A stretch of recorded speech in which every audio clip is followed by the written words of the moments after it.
welcome to episode 194 of The Eldritch Podblast. I'm Mags. I'm Jack. And we are a Dungeons & Dragons social commentary podcast where we focus on the social aspect of D&D. We give advice to players and dungeon masters old and new. And the most important thing we believe in is creating a safe, inclusive, and welcome space in the TTRPG community. So if that sounds good to you, welcome in and welcome back. Welcome back. Hello. Happy New Year. Happy New Year. Happy Christmas. Happy all that good stuff. Happy everything. Happy to be here. Happy to be back. I hope you have had a wonderful holiday season. Yeah, I hope you had a nice break. Indeed. Hope you had a nice respite from your regular daily goings on that you do. Indeed. I hope that 2025 so far has been treating you wonderfully. Goodness gracious me. Hey, does it feel like 1,000 years since we've been here? That has been the longest time since we started the podcast. Yeah. That we've had off it. This is, without a shadow of doubt, God, how by long a has it million been? miles. We might have I think the longest we took was we took 1 week off at one point. Yeah. I don't even think we took 1 week off. I think we've just missed a podcast. I at some agree. point. I have no idea how the longest.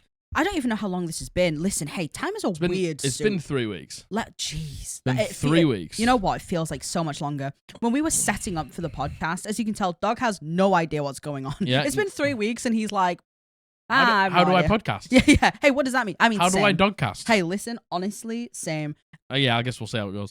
Setting everything up, it was like an alien language Yeah, to me. I know. Like, it was absolutely bizarre. It feels like forever since we've seen you. So, oh my gosh, hello. It is so good to see you. How are you doing? Tell me how your Christmas period was. Tell me how your New Year was. Tell me what you've gotten up to so far. Indeed. Have you got any resolutions? Give me them. If you haven't got any, totally fine. Absolutely That's not what the fine. New Year's about. Indeed. If you're just making it through, that also totally fine, Yeah. baby. Hey, if your holiday period and the New Year is same old, then hey, Same old. no problem in that. Same old. Absolutely No not. wrong with that, baby. We have, gosh, you know what? So the intro to this episode is going to be long because we have so much to catch you up on. We have so much to talk We about. got a lot to talk about. We have so much to talk about, and this will definitely be a longer episode. But hey, there's so many things to talk about.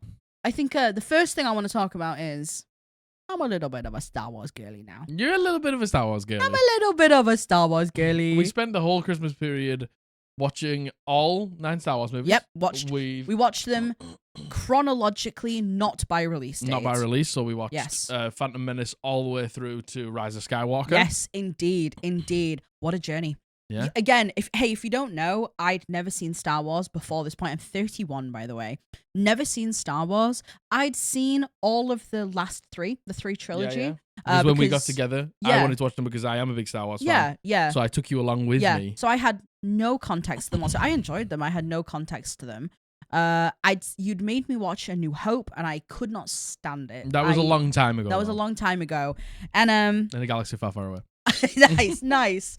And yeah, we watched 1 to 9. Hey, if I remember to put this in, if Jack remembers to put this in, here's our tier list. Yeah, here's our tier list, Hey. including Rogue One. Yeah, including Rogue One, not including Andor, which we are currently watching. which we are currently watching. But if it continues as Gosh. as of right now, Oh we're my on gosh. 2 episodes before the Yeah, end. we're episode 10. I think One it's way out. I think it's going to be in an S tier. I totally It's agree. going to be in an S tier. I think Andor is so good. Andor so far has been my favorite Star Wars media. I have watched Solo, and I do not like it. But if I was to put it anywhere, it'd be somewhere like D or F That's tier fair. because That's so I fair. thought it was pretty mid. if I'm honest. Andor is S tier. It goes The Return of the Jedi. It goes Andor. It goes Revenge of the Sith. Then what's the middle? What's the Last Jedi. What's 8? The Last Jedi. But an you S switched them tier. around because it was. But No. Yeah, I would put Return Andor. of the Jedi. Yeah. Then Andor. Yeah. Then Revenge of the Sith. Yes. Then The Last Jedi. Okay. Yes. Absolutely. That's my S tier rank. I mean, granted, we haven't watched the last 2 episodes of Andor. Yeah. That could change. Yeah, it could just absolutely bomb in the last episode. Doubt it. Hey, I I doubt it. I highly totally doubt doubt. it. But yeah, we're not going to watch the Clone Wars because we tried. The humor seemed pretty juvenile, if I'm honest, and It's got 7 seasons. Apparently, there's loads of filler episodes, which neither of us are interested in. Yeah, apparently it gets better after season 1, but like there's like 24 episodes. I don't have time to watch 24 episodes of season 1 before I go to season 2. It's like there's too much there for us. Yeah. Like 12 episodes of Andor seemed quite a lot. To us. But we had the time, so we started watching that. Yeah. But we're not going to watch the Clone Wars. I could not recommend Andor enough. If you haven't watched the Star Wars, what would it be called? Franchise. Yeah. If you haven't watched the Star Wars movies, watch them. They are. I like how you're like, what's it called? I said franchise and then you said movies. Yeah. Well, no, I meant like, what's a group of 9 movies called? Like a gaggle. Yes. Watch the gaggle. A murder. Watch the murder of Star Wars movies. The smorgasbord. If you haven't watched them, truly, there's a reason why they're great. Yeah. The Return of the Jedi, number 6, is a perfect movie. Yeah, it's so good. It's a perfect movie. Yeah. It's got Ewoks everything. and all. Ewoks. I love Ewoks. Hey, I love the Ewoks. Yeah. I love them. I think they're great. I think they're neat. Hey, when it came out, people did not like the Ewoks. I love the Ewoks. Hey, do you know who I hate? Jar Jar Binks. If Jar Jar Binks has no haters, I am dead, by the way. Jar Jar Binks stinks. So is most of the Star Wars fandom. Hey, I hate that guy. You know what? When I didn't like Star Wars and knew nothing about Star Wars, people would be like, oh, who's your favorite character? Don't know why they would ask that to me, knowing that I had never watched Star Wars. But I would, as a joke, I'd be like, oh, Jar Jar Binks. It's the Binks. It's the Binks a lot. Everyone would be so mad at me. And I never just, hey, I get it. Now you get it. Hey, I get it. I'm sorry I ever said that. Misa Bombard General. The only good thing that came out of Jar Jar Binks was the Bombard General, and we call him the Bombard General now. He's the Bombard General. He's the Bombard General. Bombard General. And my midi-chlorians. Star Wars movies are great movies. Hey, even if you've watched them, rewatch them, you actually might feel differently about 7, 8, and 9. Now, yeah, I think a lot of people hated 7, 8, and 9, but I think 8 made it into S tier for us. It's exactly what it needed to be. I completely because it wasn't just another Star Wars movie. No, it wasn't. It started, I think, what Rogue One executed better. I think that like its whole Rogue One. Yeah, that move to a more gritty, it's always been political, right? Oh, right, okay. To a more like... Not in terms of storyline. I'm with you. No. I was like, what? No. In terms of the storytelling. Yeah. And in terms of the vibe, I would say. Yeah, it's the Force isn't just for the Jedi. The Force is all around us. I love that. It belongs to nobody. Love that. The fact that Rey was a nobody. She was just a vessel for the Force. Yeah. It was just good. I did just swear. Just pop it down. Did you? Yeah. Oh, no. A vessel for the Force, and stuff like that. And I just thought it was great. I thought it was really, really good. And, everybody hated the whole Casino Island thing. Hey, Casino Island lasted 15 minutes. Casino Island actually lasted 15 minutes. Yeah. It didn't drag on. It didn't ruin the movie. It did maybe come at a weird time in the movie. I agree. I will say it was a lull in the movie. But that's... Hey, look. All of us lefty-leaning political socialists totally. over here. It spoke to me. We should be looking at Casino Island and being like, spoke to me. I like it really did. It brings a hard message. And I know people hated Rose.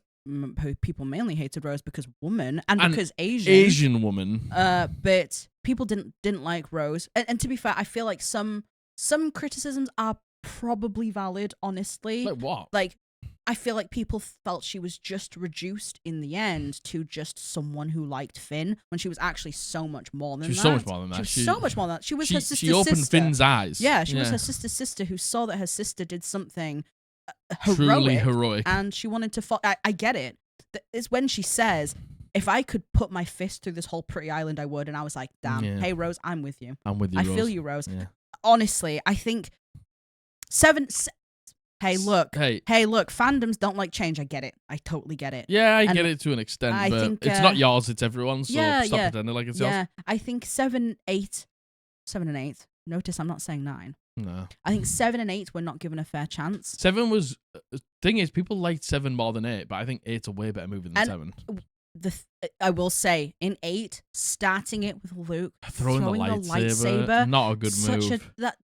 I think that's actually one of the lamest things. The thing is, I understand why, like, rejecting it. I get it. But like, man, you yeah. I think you you started off from that moment with an uphill battle Totally. because of that move. Absolutely. I think if he doesn't do that, Yeah. people then really start to listen to what he actually has to say. Yeah, I but think that people was such then a bad from that move. point just didn't want to hear anything he said. Yeah, I feel like that was such a stupid move. It was bold, and I don't think it paid off. I totally agree. Whereas I think a lot of the things in 8 were bold, and to me personally, they paid off. Yeah, I of course, agree. this is all personal, of course, Yeah. right?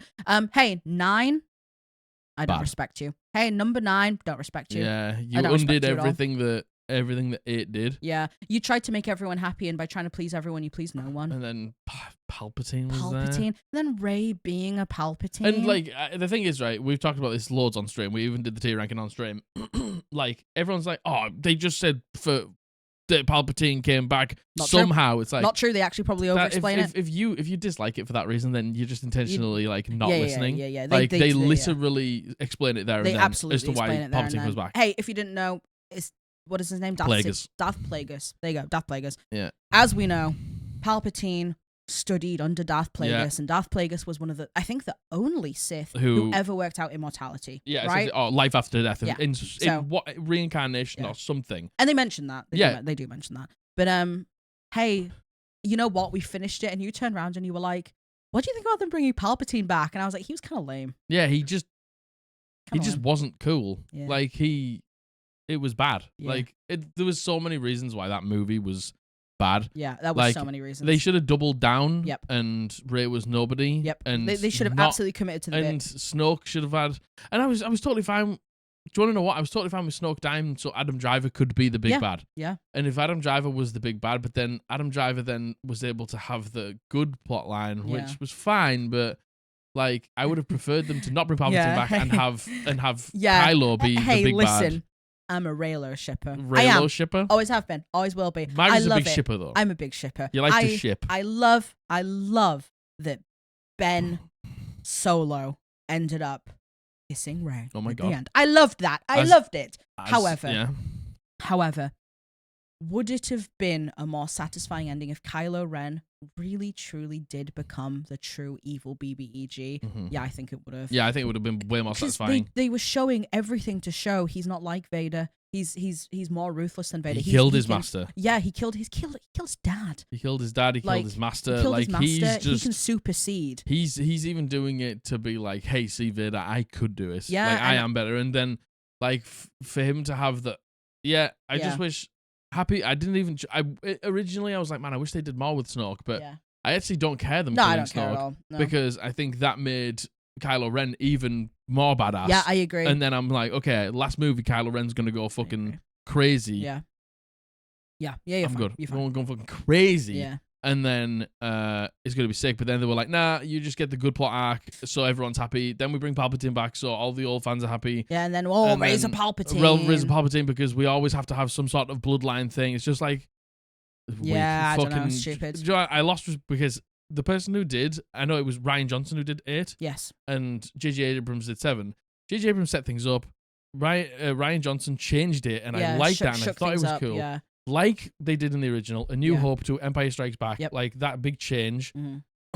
And then they just flopped it. I agree. Big flub. I totally agree. Once again, they just try to please everyone, and you know, when you take a stance like that, I can't respect it.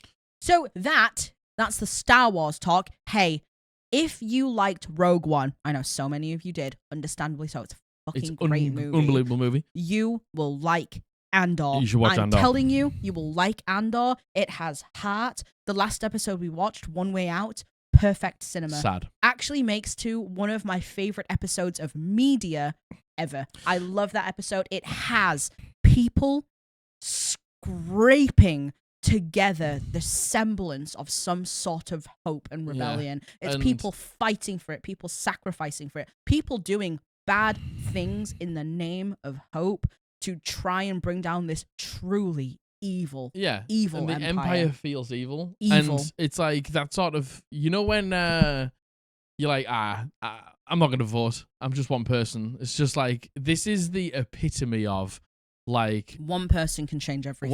one person can change everything. And you matter. And it shows you what happens when you think that you, as a one person, don't matter. Yeah.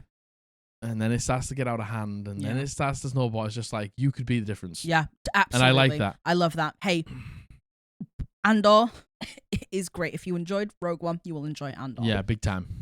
Hey, I'm still obsessed with Jayvik. Yeah, hey, you like Jayvik? Hey, look. I had a blanket that I was gonna wear, but it turns out I don't. It sounds horrible. Don't want my dog to get it gross. Yeah. Hey, is it just a big blanket of Victor? Yeah, it certainly is. Jesus Victor, though. Jesus Victor. Yeah. Hey, am I? Hey, we'll put a picture. Hey, we'll put a picture in for you. I would go get it, but then that means I could potentially lose my seat, and I'm not willing to do that. I got this. Still obsessed with Arcane. Still obsessed with Victor. New still Arcane obsessed season with coming Jace. Yes. New Arcane. It was League of Legends. League of Legends season start. Yeah. But it gives huge teasers to Noxus, which is very exciting. I'm still absolutely fucking brain rotted through that. Yeah. So That's good. I know you wanted to know. So New campaign started on Wednesday. my God, new D&D campaign. Jesus. Oh my God. Here, let me give you a really quick roundup of our characters with their art. When's this coming out? The 13th. For everyone watching the 13th, who is a is it? Yeah. who is a patron, we Moon Druid and Entity Tiers, we give you a monthly campaign update. You're getting the very first D&D campaign update of this campaign on Tuesday, the 21st of January. You're gonna get the first 2 sessions. I can't wait. Yeah. Now is a really, really great time to join Patreon if you're interested in hearing about our D&D campaign. So, I would like to introduce you to my character, Lenore. Ooh. If you didn't know, Lenore is the daughter of Blythe, who was my last character in campaign 3. Yep. She is an Arc-Fae warlock. She is a sassy, free spirit woman. Yeah. She's a woman. Free-spirited is very much, I Yeah. think, a great way to describe her. Yeah. I truly adore her. I love her.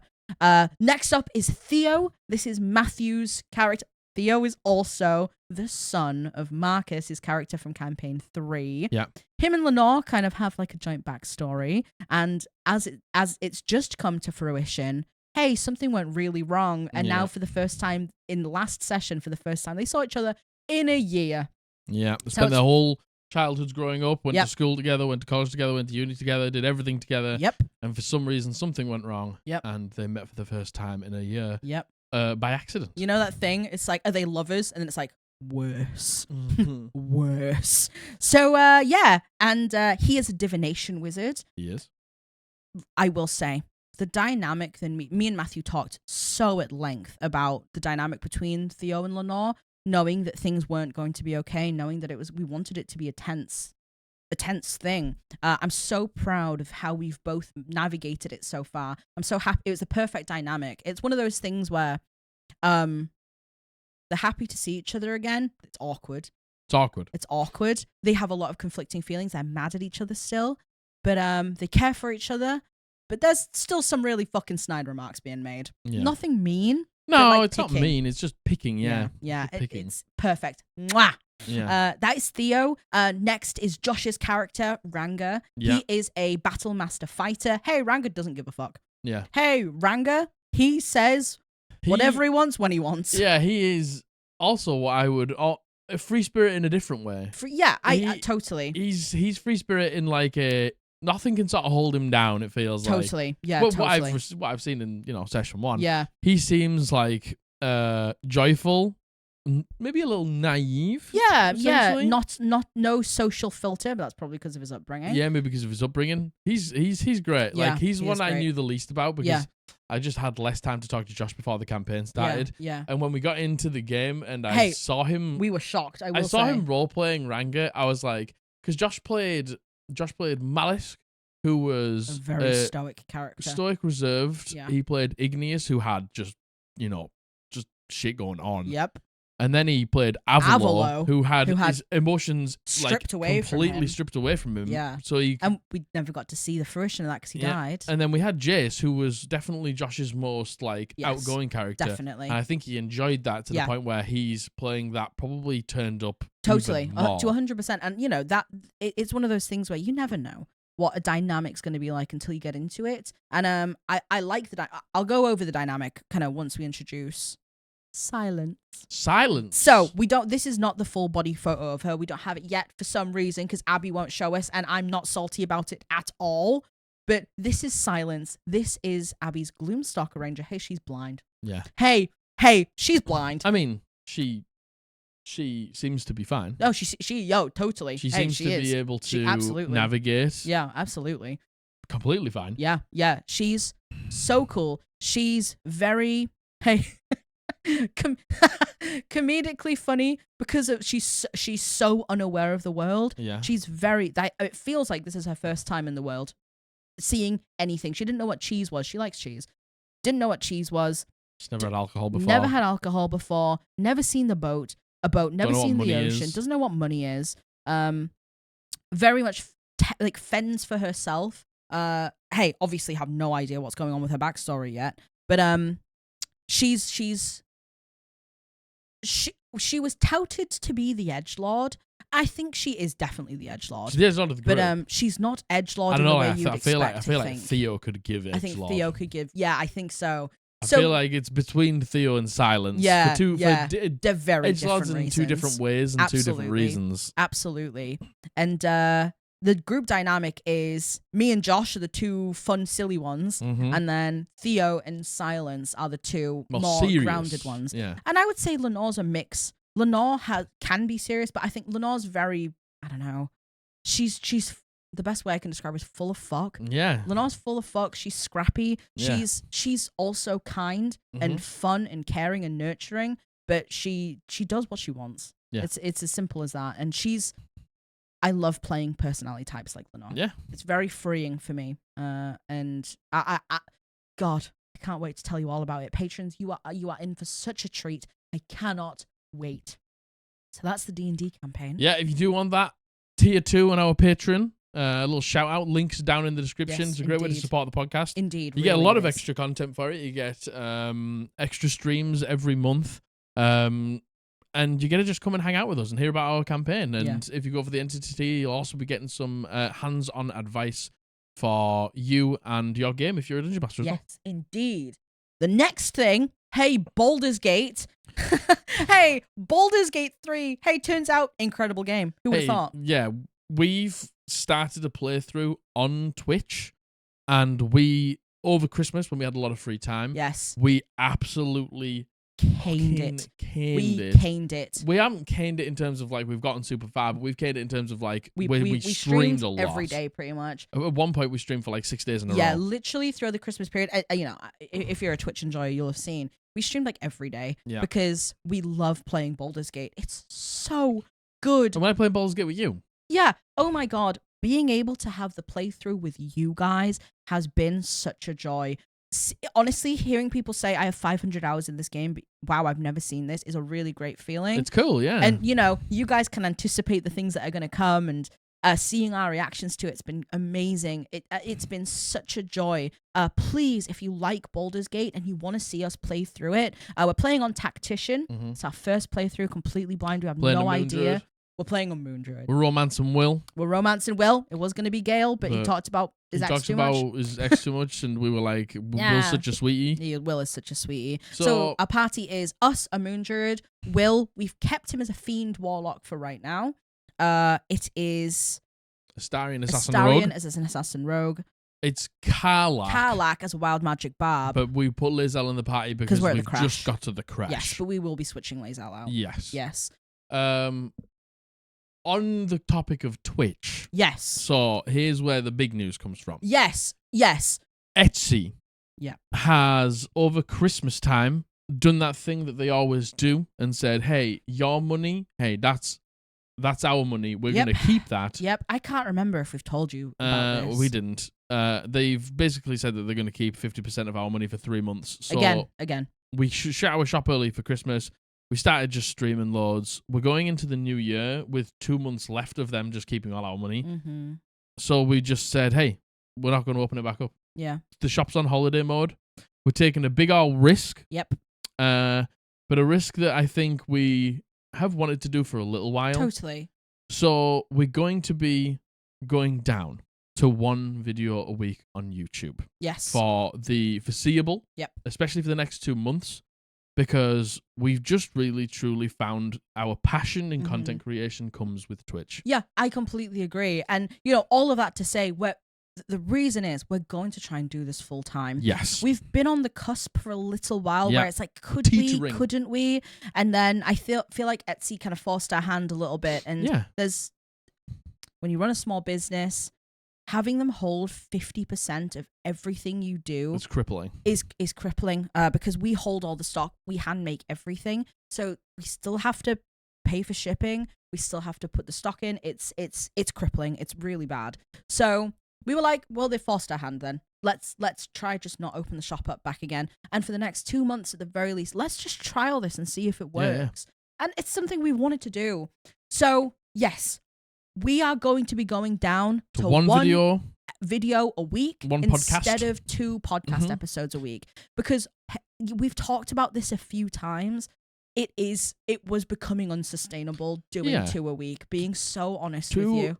Like, the thing is, I don't know any other podcast at all Mhm. in any space, D&D or not, that does two a week. Yeah, it is Really. a lot. Yeah, it's a lot. 2 1.5 hours. And, you get to the point, there's a number of reasons. You get to the point where, like, stories come a little thin on the ground because you're doing so many stories. Well, yeah, that's what I was going to say is, obviously everything else, but something that I've been feeling for a while, I think I've maybe mentioned this briefly in passing, is, when we're doing 2 episodes a week and we have kind of topics that we do kind of over and over, recurring things, when you're doing 2 a week and you're cycling through things so fast, there's only so many submissions that we have. And then it's also, some submissions can't make it on. Yeah, and for then whatever reason. we have to go to Reddit and get them there. And all of it culminates into, is it just getting really stale? Yeah, really like, quick? we feel like like, if we only did 1 podcast a week, It would be so much more our funky content and fresh. would actually feel better. I agree. Because we're picking from a wider pool. Yeah. We're picking from stories that maybe are more, not to say interesting, but like, are better for whatever reason. Yeah, and at least from our perspective, because I plan all the episodes, and it was getting to a point where I was just saying the same thing over and over, and it doesn't necessarily feel like it to you. I realize that, but for me, it was like, it would be like, oh, I have to do one better. I have to go one better because I need to keep people engaged, and I have to get a more exciting story, a more dramatic story. Yeah. And getting into that headspace, you'll know what it's like if you're a creative. Being in that headspace is a stinky place to be. Yeah. Because not everything has to be bigger and better. No, but if you just try and make everything bigger and better, it's not the point of why we do this. It isn't. It definitely isn't. And it was warping my perspective. On your words and your submissions a little bit, just being totally honest about it. And also, to be completely real, YouTube pays literally nothing. It pays dreadful. It's actually vile how bad the money is. The only way that you really truly get paid through YouTube is through sponsors, and sponsors aren't the most easy thing to come by in this space. In at the this very space, least, yeah. yes, or at least they are, but for something that we think you'd care about and something that we believe in, we're very few and far between, I will say. We could get any sponsor with something like, I don't know, honey. You know what I mean? We could get a sponsor with something that doesn't mean anything to us or to you, and not to say that anyone who takes those sponsors is any less than. Hey, get your bag 100%. Apart from if it's honey. Apart from if it's honey, obviously. But we have to be honest. The financial aspect of it, because it's something we believe is important to be transparent with you about. If we're going to try and make it full time, we need to make money. We have to, because we have to pay our fucking bills, sadly. And Twitch is just a far better way to monetize yourself. It is. But that is to be said. Yeah. If you are sad that we're going down to one podcast a week, I completely understand. Absolutely, and we honestly. We are sorry about that. Yeah, genuinely. Of course we are. We are sorry to have to go down to 1 episode a week. But that doesn't mean we will not be available for you to interact with in some capacity. Indeed. As we turn the knob down on YouTube a little bit. Yep. Never to zero. The No. podcast is We love literally where we started. Love this. And we will never not post we YouTube love this. videos. But we will be turning the knob up on Twitch. Yes. So not tonight as this video goes out. We don't know exactly when. Probably next week. Probably next week. Probably. We will be starting to stream every Monday from 3 p.m. Every other Tuesday because the other one is always taken up by Patreon. Yeah. Every Friday, every Sunday. So there will be 3 to 4 streams every single week. Yep. All but Fridays will be starting at 3 p.m. Yes. Fridays will always start at 6 p.m. GMT, that is. GMT. For right now. You know what? We'll switch to BST when we get daylight savings. Twitch is honestly, I can't really put it into words. Twitch is everything I think we ever wanted out of having a community. Yeah. You know, we're huge on community. We care about you and we love you and we will always advocate for you and hold a safe space for you always. And Twitch is kind of the embodiment, the of that. Living, breathing, beating heart of that. If that makes sense. I completely agree. Because hey, we're talking to you right now, and we're so grateful that you're here. But you can't talk back to us. You can't talk back apart to from us. In a few days where you say things in the comments. Yes, exactly. Which we of course appreciate, and we see all of your comments. But on Twitch, it's like a real back and forth. It's like we can actually talk to you. Mm-hmm. You know, we can actually ask you how your day is. We can hear about what you're going through. We can answer your advice live. We can have a laugh with you. Mm-hmm. And I think like that is what brings me joy. Yeah, same. 100%. Couldn't agree more. It's what brings me the most joy in the world is I get to interact with the people who support us. Yeah. We get to have conversations, talk about real things, talk about D&D, talk about fantasy, talk about everything. Yeah, and hey, y'all are funny. Hey, yeah, y'all are funny. And just because it's live doesn't mean you have to come and interact. You can come and lurk. No. Yeah, we love you our can come and lurkers. hang out. But if you do want to continue to support this channel in the best way possible, honestly, come check us out on Twitch. Yeah, please do. Supporting us on Patreon, you have no idea. We said this before on our last Patreon stream the other day.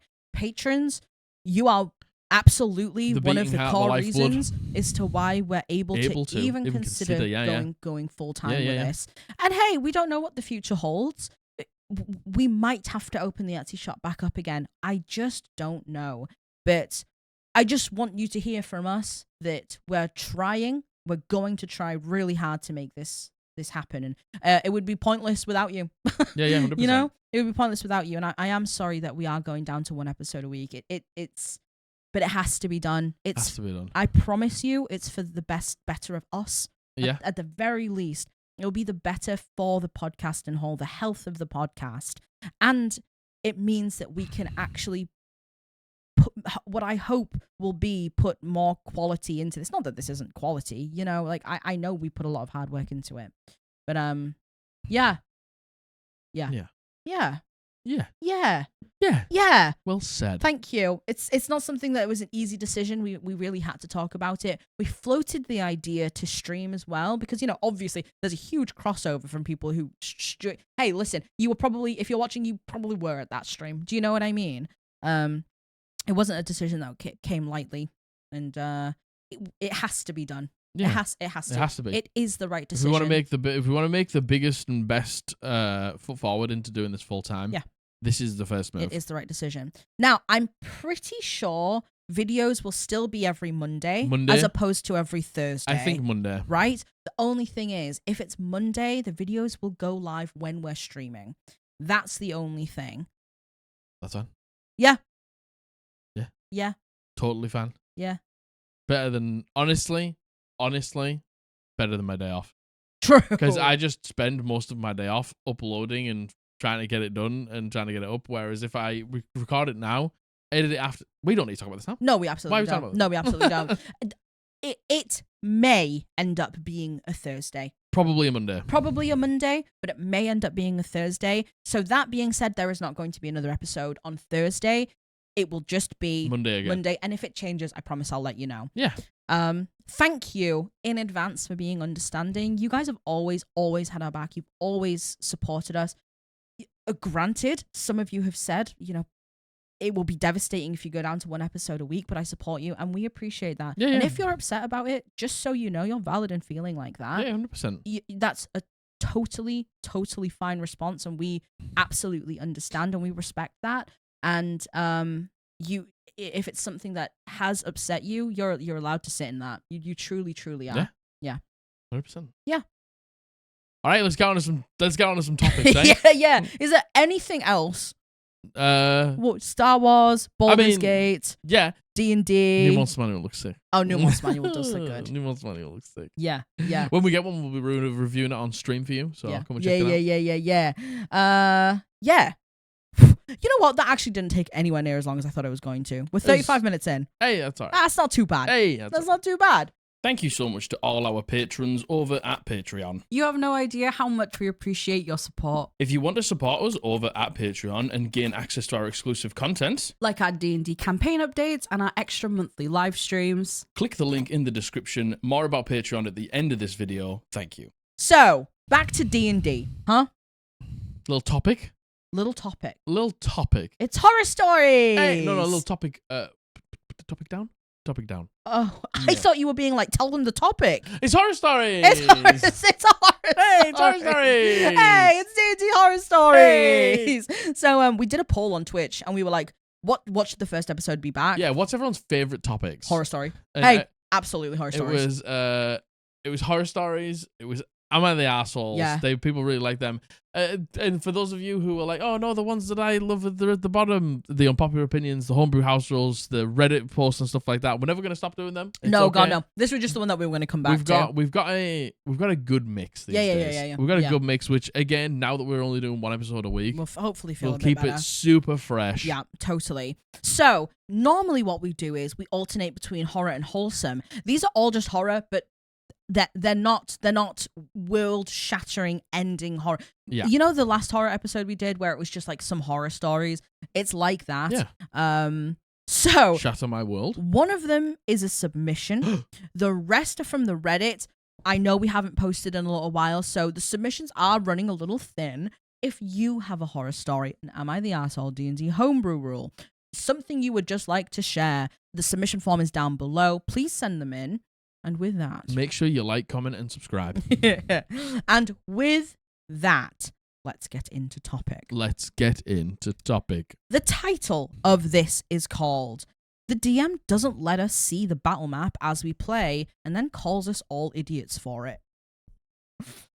Back in 2017, after I entered college, my friend got really into D&D by us playing in person, and I really enjoyed it. We never had a full-on campaign running, but we did have a few one-shots. But I knew I really wanted a full-blown campaign to be in. So I did what any new to D&D person probably does, and looked up Play D&D Online for free. Oh, God. Oh, yeah, we've all been there. Oh, God. To the Reddit.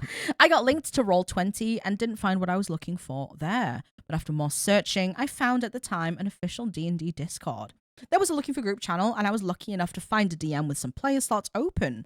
Great! I sent a DM to the GM, and within a week, we were rolling. Oh. Party consisted of me, a human fighter. I know, get your newbie player jokes in. Nothing wrong with a human fighter. Insane. Nothing wrong with a human fighter. A dwarf barbarian, a dragonborn rogue, and an elf who was using the, at the time, unearthed arcana class artificer. Great group of guys. Wow, that feels like a long time ago that Artificer was unearthed arcana. The day before the actual campaign, we had a short roleplay only session. It went for about an hour. I don't remember a ton of it, but I remember enjoying it, and that we got our first quest to deal with some nearby wolves attacking a farm. Next day rolls around and we're on it. We get our supplies together and we head out to deal with the wolves. DM. Okay, you see the 4 wolves, 4 of them. Roll initiative. We all roll initiative. I don't remember the exact order, but I remember the rogue went early on. Now, up until this point, we didn't have any sort of battle map. He never sent us anything like a Roll20 link, which is fine. We're playing this old school RPG Final Fantasy style. Sure. Yeah, we're just theater of the minding it. Sure. No problem, Yeah, if that's the way you want to play. Rogue. I'm going to run up to Wolf 1. They were just named Wolf 1, 2, 3, 4 and stab it. DM. Okay, so before you do that, one of the wolves beside you is going to attack you. There was an awkward silence. Rogue, wait, what? How is he attacking me? DM, well, it's beside you, so it gets an attack of opportunity. Rogue, well, how do they... Huh? Dwarf, yeah. How do we know that they're beside him? Like, we don't have any way to actually tell that. DM, well, I have the battle map on my end. And if I let you see it, it would give you out of the game information because I have all my notes on there. If you want to know what's going on, you have to let me know and I will tell you. There was more awkward silence. Me? Okay, but if that's the case, why don't we just have a Roll20 map or something so we can all see it? The DM was quiet for a moment before letting out the longest sigh I have ever heard over his mic. DM, are you guys, like, mentally challenged? Ooh, God. His exact words were the R word. Oh, okay. Or something. Like, seriously, are you all idiots? It's easy. Just remember where you're at. From there, the DM rolled his damage and was beginning to calculate it. The rogue, being level 1, instantly went down. No surprise. The rogue left the Discord server entirely at that point. And soon after, everyone else followed suit. Me and the elf were the last 2 left. I said, sorry, if you ever want to do another campaign with actual maps, just let me. I couldn't even finish because he proceeded to kick me out of the Discord server. I think either that or he just deleted it. Outside of this DM, I didn't have any of the others friended on Discord, so I don't know if the human left. I'm willing to bet he probably did too. Yeah. I'm totally fine with running Theatre of the Mind. Yeah, Theatre of the Mind is a very valid way to play. Theatre of the Mind is a super valid way to play, but you have to let everybody know beforehand that that's what you're doing. Yeah. Because it is, for some people, it's actually impossible. Like, they cannot imagine in their mind. They need something to look at. Yeah. It's just impossible for them. I will say, this isn't Theatre of the Mind, though. Because the DM had a fucking map. The DM has the map. DM it's has just the like, map. oh, but I can't show you because my notes are there. It's just like... No, not because my notes are there. If I show you, you'll have metagame knowledge of where everything is. But that's not metagame. No, it's not. No, it's not. Because I have eyes and I can see what's going on. Because, like that's the reason why they didn't want to show them the map. Because it was metagame knowledge? Yeah, because literally you would have out-of-game knowledge of where everything was. But I know where everything is because I'm looking at it. Yeah, true. Like, yeah, it's true. It's like... We've talked about meta knowledge and metagaming 1 billion times on this channel. When you are literally using your eyes to perceive the things around you, it's like, okay, I want to go and attack Wolf 1. It's like, okay, am I rolling with disadvantage because I can't see it? No, I can see it. Thus, I can see the wolf right next to me. Thus, I can see all the other wolves that are there. I can see where my companions are. I can see where the ground is. I can see where the trees are, the river is, everything.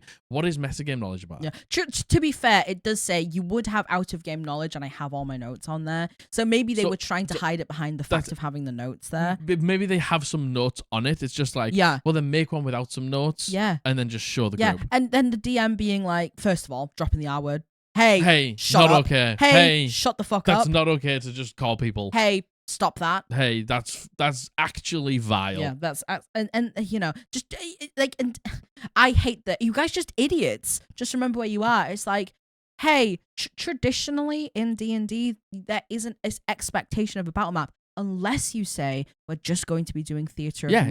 Yeah, it's like it's to turn up to D&D and expect a battle map isn't crazy. No, I'd say I think it's actually very super normal. That's very standard. I think it's actually out of the ordinary to not have a map. Doesn't mean it's bad. Doesn't mean you can't do that. No. It's just not the done thing. Yeah, totally. To have a map is very normal. So to turn up and then slag people off for expecting a map is crazy. Yeah. Do you want to know what?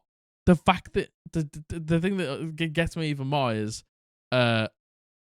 just remember where you guys are. It's just like, okay, but you didn't tell me I was next to a wolf that I was going to take an attack of opportunity from. I can totally do that. You didn't even set the scene for me to then act upon. Yeah. I just said I'm going to do this, and you said, well, you're going to take an opportunity. Why can't you remember where you are? I can only remember things that I am told. Yeah. I can't remember things that you've never... I know. You aren't projecting your thoughts through the ether to me.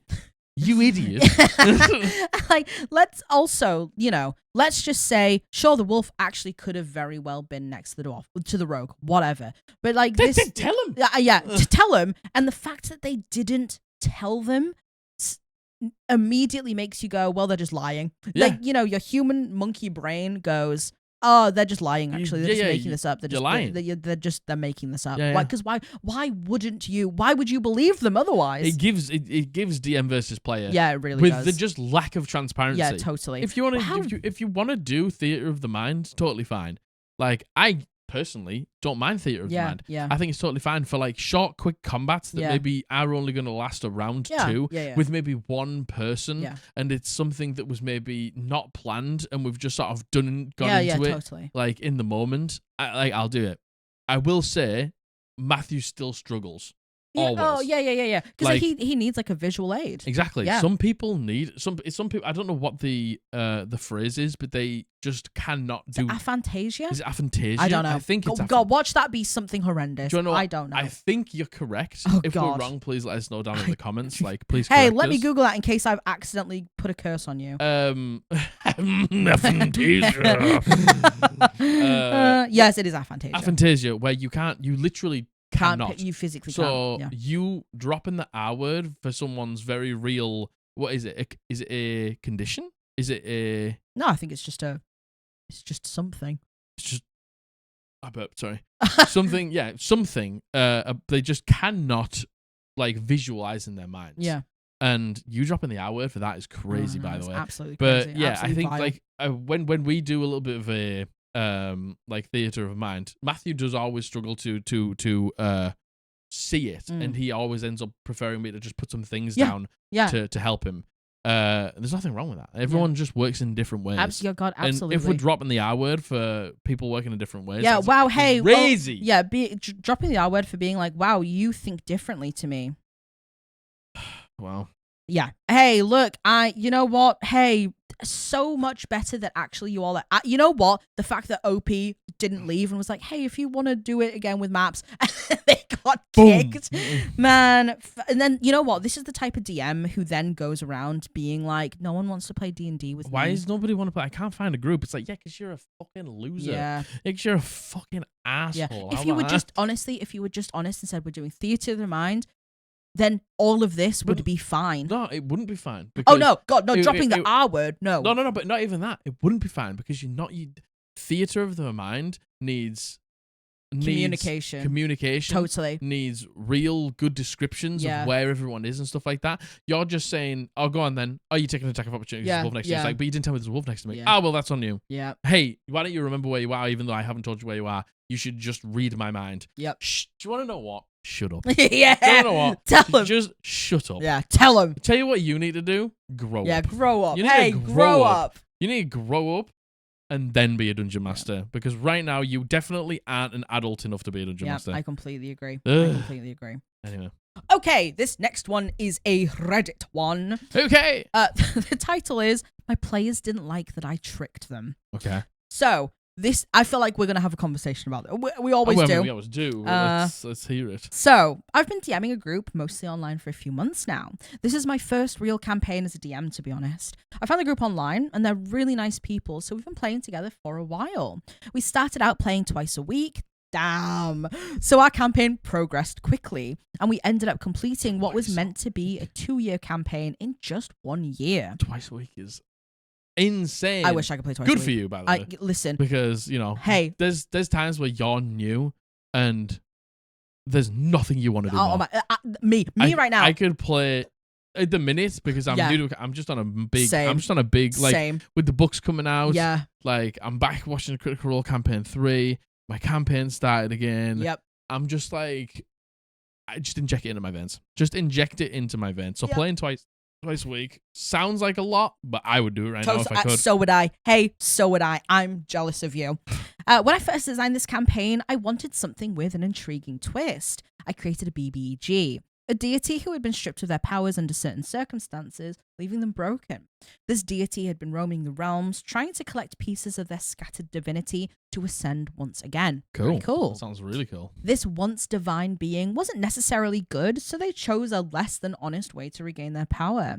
Disguised as a traveling merchant, they began subtly influencing people who shopped at their wandering store to perform specific actions that would allow them to gather the fragments of their lost divinity.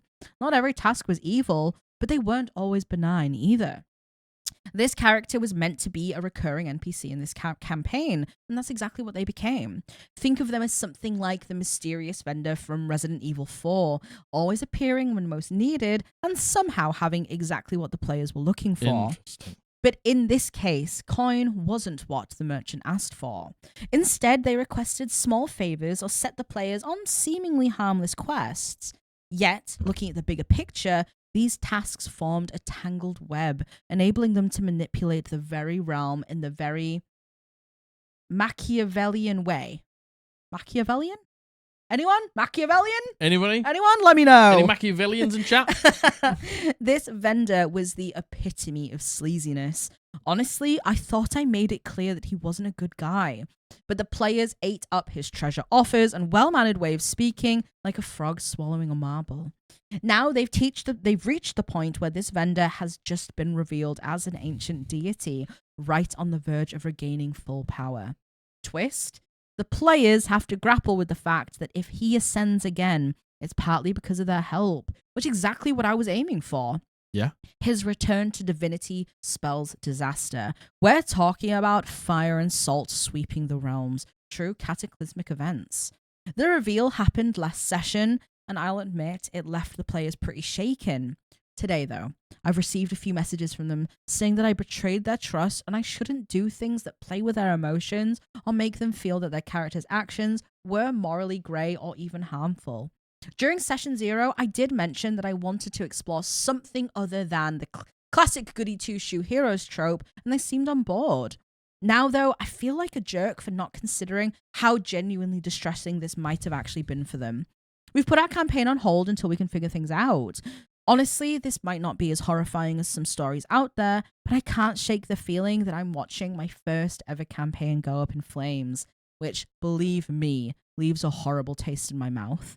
So here we are. I'm hoping we can continue if it turns out it wasn't as upsetting for them as it seems now, but I'm also coming to the terms with the possibility that this campaign might not reach its end. That's my story. I don't think that. I don't think that you've done anything wrong. I think, you know what? There's an edit that actually gives some more context to questions that I would have asked. Now, on face value, I would have said what we always say when there's something like a big betrayal, right? This is the only thing I was going to say. It's like, was it signposted enough? You said the Dungeon Master, I thought I made it clear that they were sleazy. Yes. Now, the only thing that I will say is sleazy and cataclysmic end of the world. Yeah, totally. Are two different things. I always like to be too overt to the point where they're like, like this ritual that we...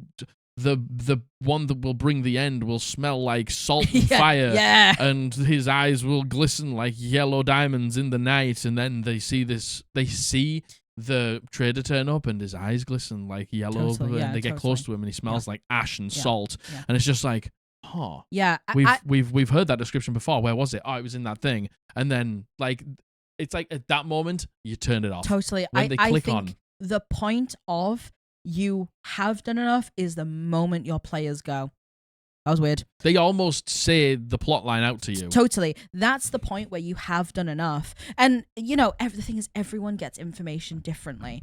Would you like the update before we go? I would like the update. Because, honestly, the only other thing that I could say is this one will collect its shattered divinity, and this trader has sent you on a quest to basically get part of the divinity. Totally. And the divinity is the pieces of the armor, and it's like a chest plate with the sign of this like old god on it or whatever. It's like, you need to make it that obvious. Totally.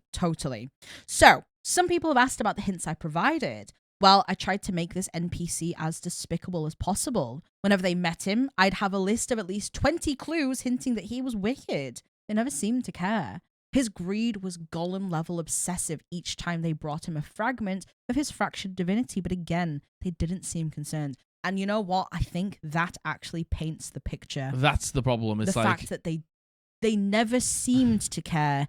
probably because they didn't know they had to care. Exactly. The Because the thing is, problem- they do care. They do care. They do care. Because you can see now after They the fact do care. they care. The thing is, it's like, it's like maybe you give them the clue and it's a point when it's too late.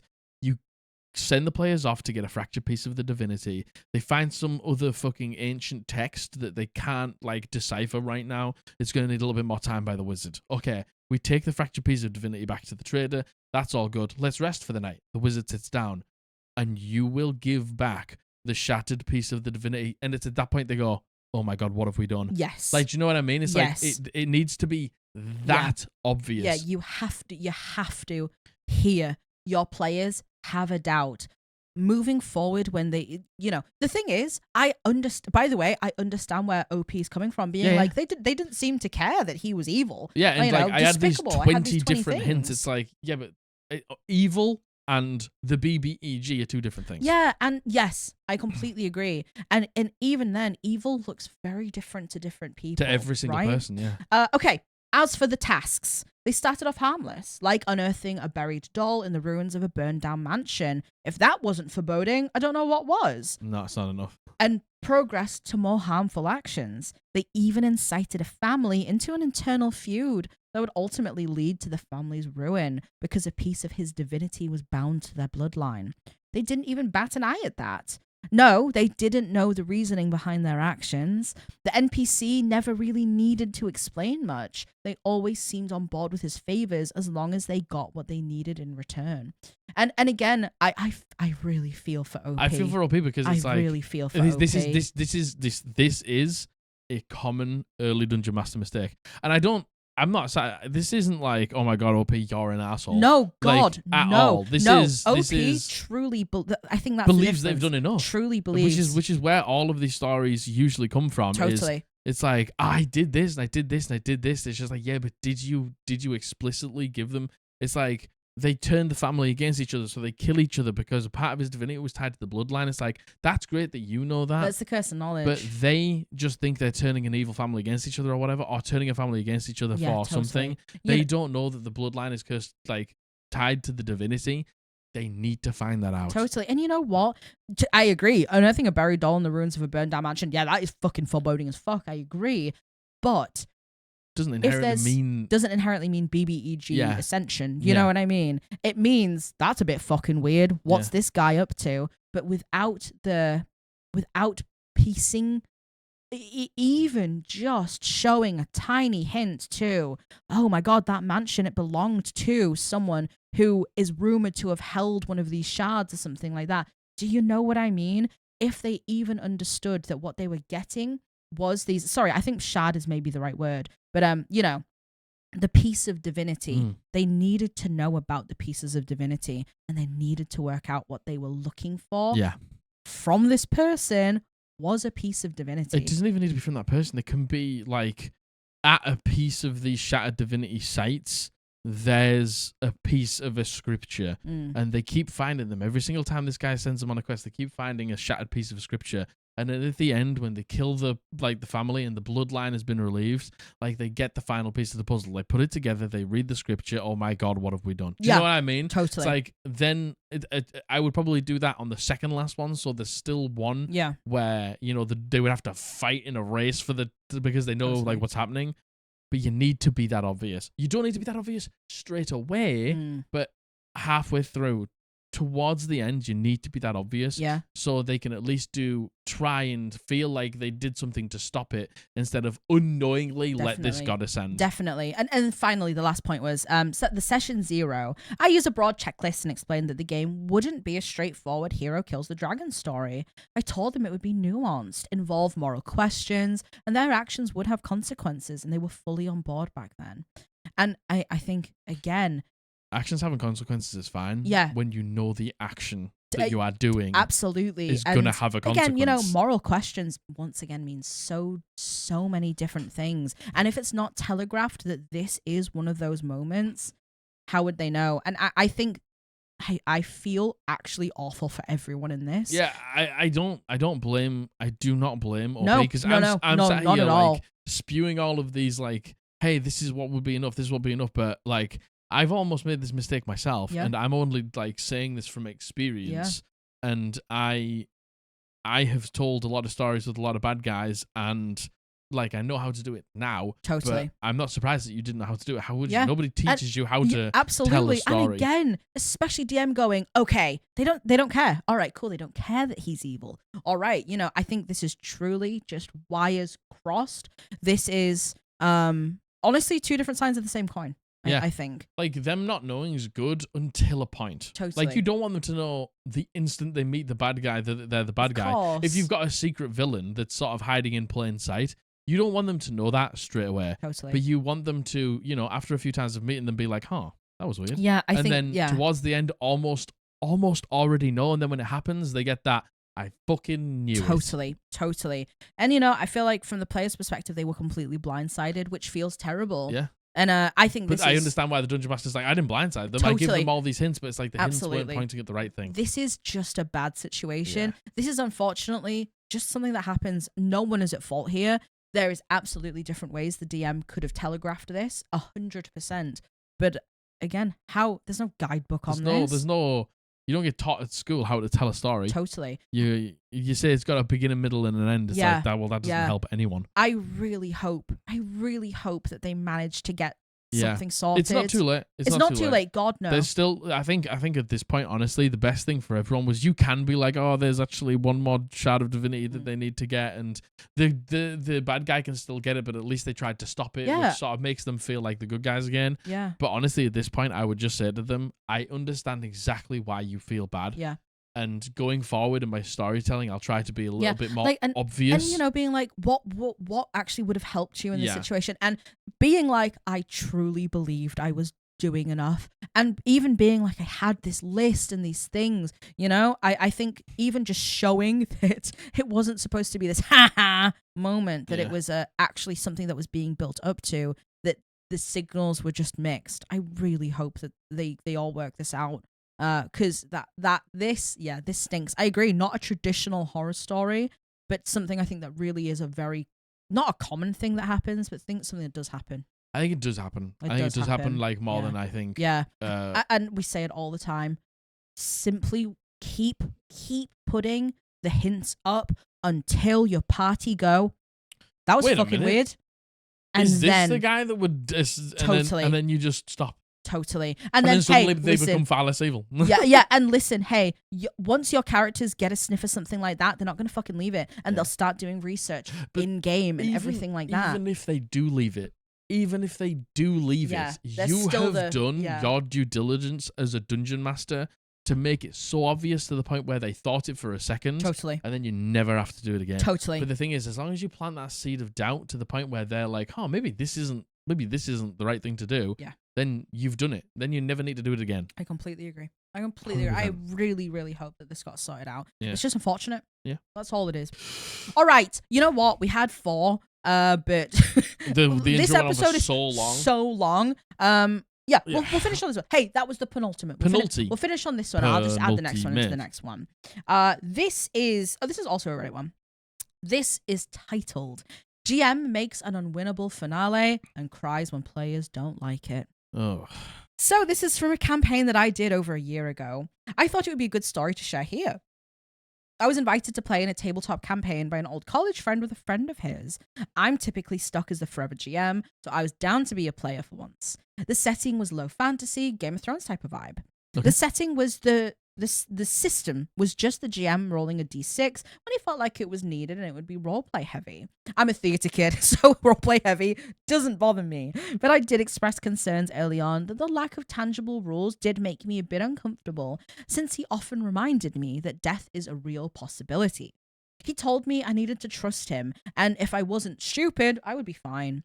Massive red flag I'm not a big fan of how many times people are just throwing or banding around the phrase, hey, if you aren't stupid. What does that mean?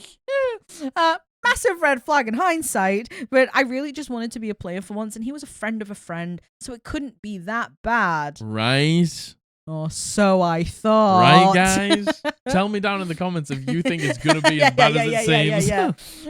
Fast forward to the finale. I'm playing a nerdy law bard, and my college buddy is a swashbuckling rogue, and the other player is a fighter mercenary. The big bad was a cult leader. Sorry. A cult. A cult leader? Oh. A cult leader that had kidnapped some common folk, one of which was my character's childhood best friend, and went into a dark forest. Oh my goodness gracious me. You need your inhaler. I think I do need my inhaler, actually. I'm back. Oh my god. Puff on my inhaler and I'm fine. Should I puff on her inhaler? The big bad was a cult leader that had kidnapped some common folk, one of which was my character's childhood best friend, and went into a dark forest. Mercenaries Legion had agreed to help us fight the big bad, so we had about 8 or so extra mercenaries. The day our characters planned to pursue the big bad, Rogue had drank a lot the night prior, and the GM rolls a d6 privately and tells us that Rogue oversleeps and misses our departure. When we ask if we can go and wake him up, the GM says, well, you just don't notice that he's not there. Do you mean we don't notice he's not there? Do you mean we don't notice one of the members of our party isn't there? On the BBEG fight. On the BBEG fight? 1, 2, 3. Yeah, Yeah, that's all we've ever travelled with, right? Yeah, totally, yeah.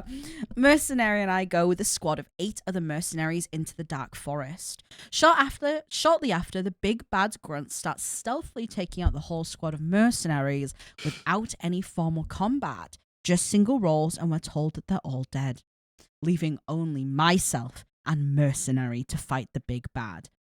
Meanwhile, Rogue has woken up and he's desperately trying to get someone to give him transportation to our location. The Rogue makes some progress with some sailors, but they eventually decline him as well. Later on, the GM would tell the Rogue that they declined him because they didn't like his tone. Mercenary and I finally get to the clearing where the big bad has the common folks. GM describes the commoners as tied around a big tree, and that the big bad has 30 followers there on guard. Mercenary and I feel like there is no way we can take them head on, so Mercenary steps out of the bushes and tries to negotiate with the big bad, since him and Mercenary were raised in the same culture. Mercenary gives a great speech, in my opinion, saying that this isn't what their ancestors would want, and if he does this, then the other nations will declare war on their people, etc., etc. I'm thinking this is great. He should at least get to roll to persuade the big bad. But no. No. The GM says the big bad is too much of a fanatic and proceeds to light the tree on fire, killing all the commoners, and the GM makes sure to describe in detail how my childhood friend burns alive. So Mercenary and I just flee, not knowing what else to do, and that ends the campaign. That ends the campaign? That's where you end the campaign? It's roughly 2 a.m. at this point in real life. The Rogue has fallen asleep at the table and is relatively silent. The GM starts freaking out a bit and asking why we're not discussing the finale more. I just say that it's late and the ending was a bit of a downer. The GM starts saying that I just can't have everything my way, and my character needed their childhood best friend to die for the story to have consequences. Mercenary then asks if there was a way that we would have been able to save everyone. The GM goes off the deep end, calling himself a failure, can't do anything right, and starts crying. After a minute, he grabs all of his stuff and leaves. I haven't played with a group since. My college buddy did reach out and ask if I wanted to be in the follow-up Season 3 campaign.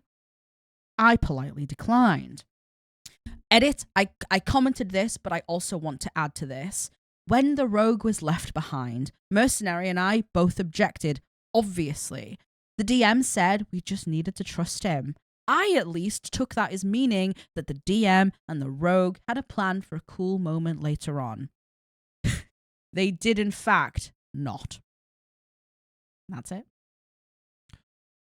Okay. Oh my. This is an absolute fucking fiesta, What? this one, by the way. Listen, what a horrible way for a campaign to end. I never want to be mean to people who are trying their best. And I'm not going to. I'm not going to start that today. Obviously, DM was very upset Like, too. God, the problem is there's just so many things wrong. It's like I can't even be like, just change this, just change this.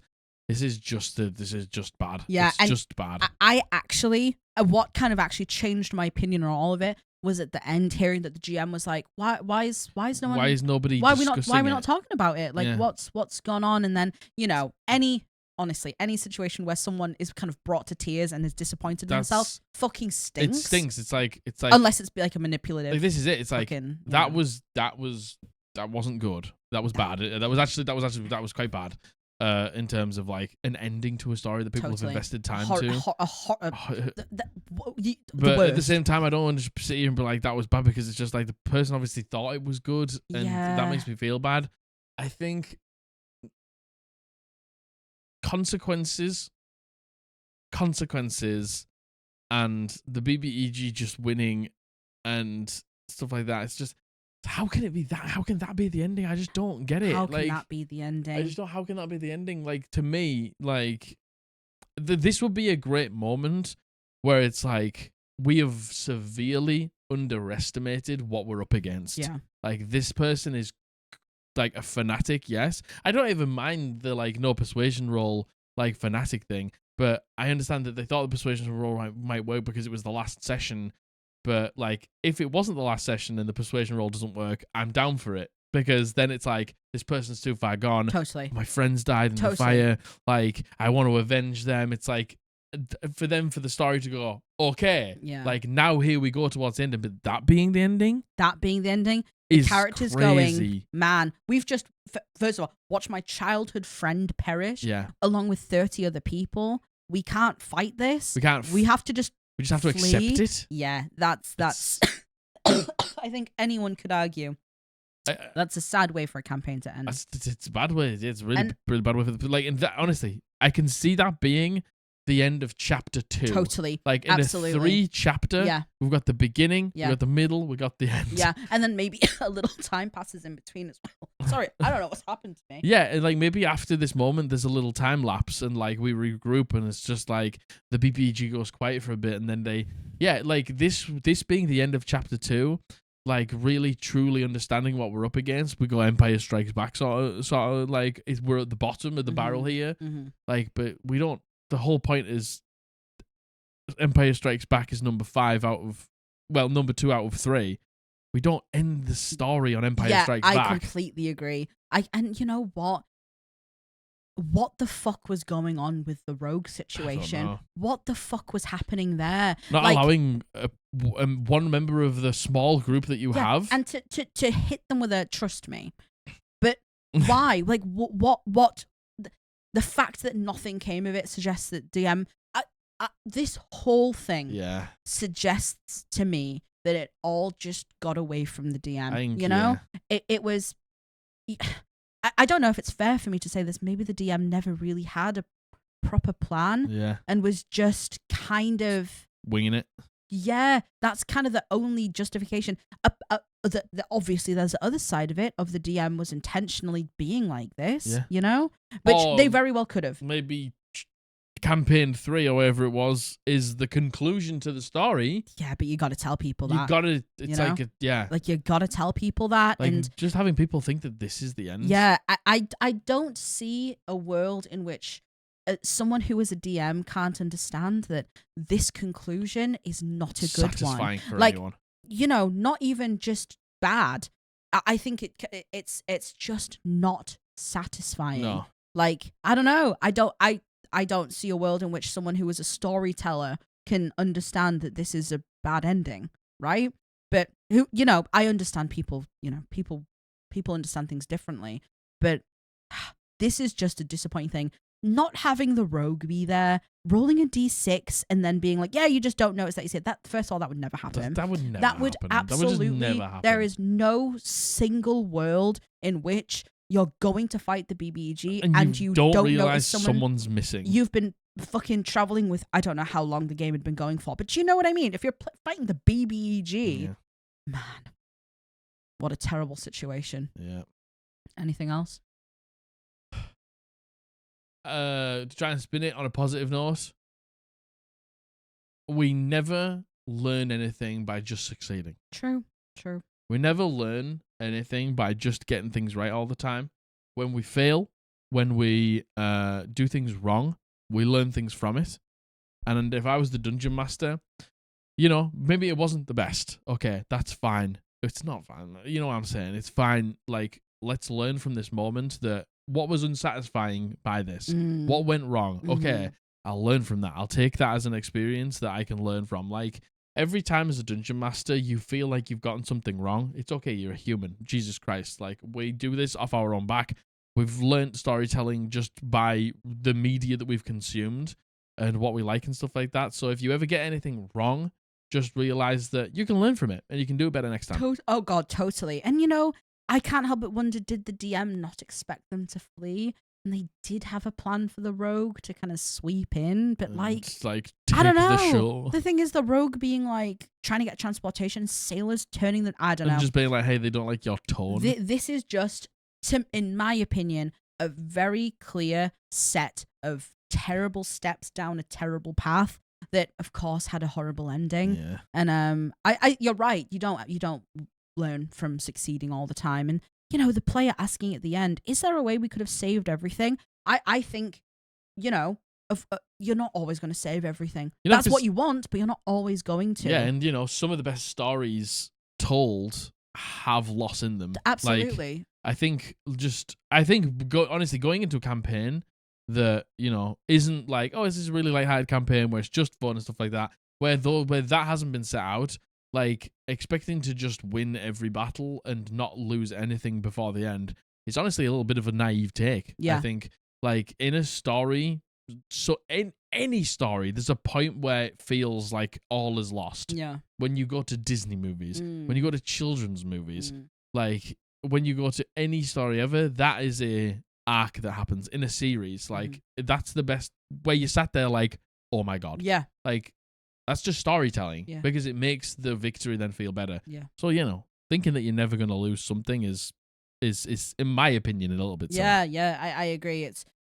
just, once again, another horrible situation, to be honest with you.